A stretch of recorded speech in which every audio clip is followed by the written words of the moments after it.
प्रणाम करके और मुझसे पूर्व वक्ता का विशेष रूप से आभार व्यक्त करता हूँ। और साथियों, आचार्य जी ने जिन जिन बिंदुओं को छुआ, वास्तव में ही वो बिंदु हम सभी के लिए प्रेरणा स्रोत रहेंगे। और हम विश्वास दिलाते हैं कि जो भी शिक्षा जगत के लिए उन्होंने हमारे भावों को उद्वेलित किया है, निश्चित ही हम शिक्षा प्रदान करते समय उनका लाभ उठाएंगे और छात्रों को भी लाभान्वित करेंगे।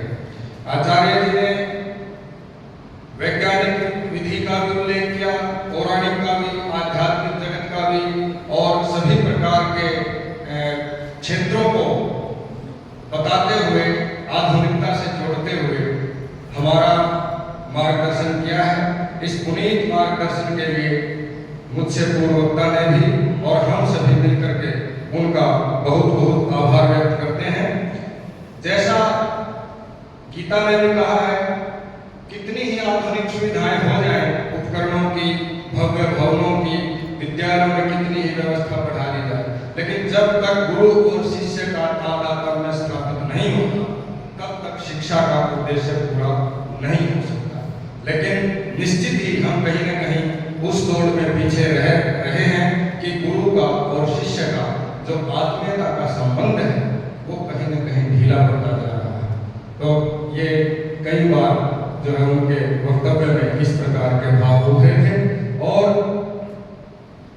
जैसा कि उन्होंने संकेत दिया था कि माननीय तेजेंद्र जी यहाँ पर बहुत ही समर्पण भाव से और अच्छे प्रतिभाओं को, शिक्षा जगत की अच्छी प्रतिभाओं को ला करके इस विद्यालय में नियुक्त कर रहे हैं, ताकि समाज का और इन बच्चों का ज़्यादा से ज़्यादा लाभ हो सके।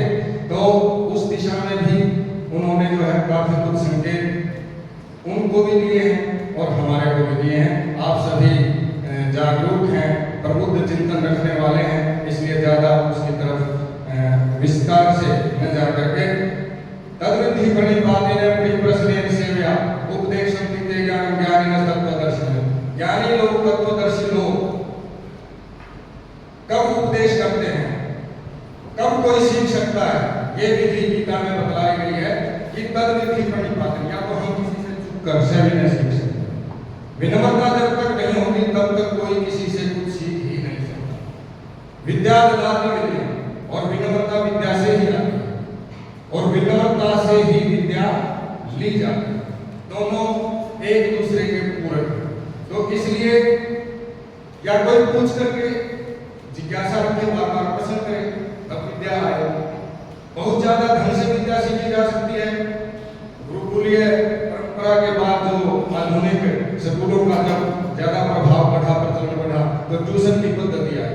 ट्यूशन की पद्धति में क्या है कि पैसा, हम घर पर ही ट्यूटर को बुला करके अपने बच्चे को पढ़वाते हैं, लेकिन जो आत्मीयता से पढ़ाया जाएगा वो चाहे आप घर पे बुला करके लाख रुपए ट्यूशन दे दो टीचर, लेकिन वो उस भाव से तब तक नहीं पढ़ा पाएगा जो आत्मीयता से बिना पैसे के जब पढ़ाते हैं। तो इस प्रकार से बहुत से महत्वपूर्ण बिंदुओं को और हृदय को छूने वाले बिंदुओं का आचार्य जी ने सूक्ष्म रूप से इशारा किया।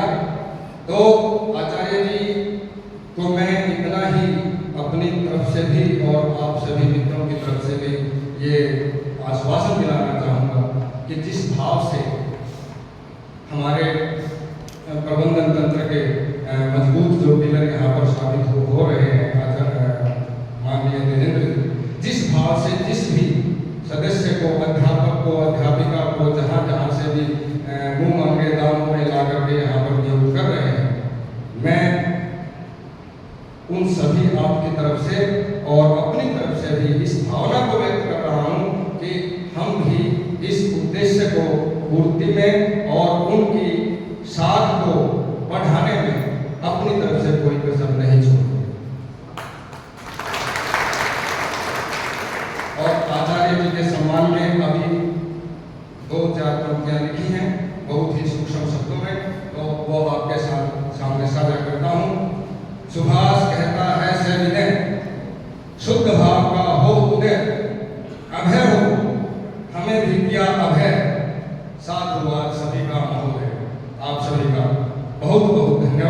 विशेष रूप से आज के मुख्य आचार्य जी का हम बहुत ही विनम्र भाव से हार्दिक आभार व्यक्त करते हैं और प्रबंधन समिति का भी हार्दिक आभार व्यक्त करते हैं।